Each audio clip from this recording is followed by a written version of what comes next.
ከፋፍቶ ሰጥቶኛል የተዘጋው ደጅ ልሄድ ልሻገረው አምላኬ ወዳለ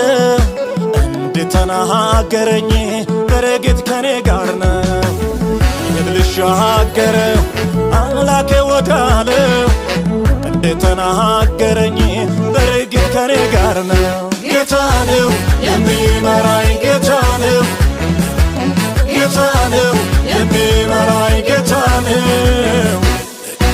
እንዴት እሰጋለሁ ጌታ ነው የሚመራኝ ጌታ ነው ጌታ ነው የሚመራኝ ጌታ ነው እንዴት እፈራለሁ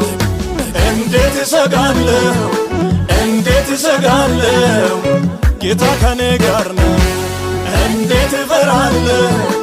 እንዴት እፈራለሁ እርሱ ከኔ ጋር ነው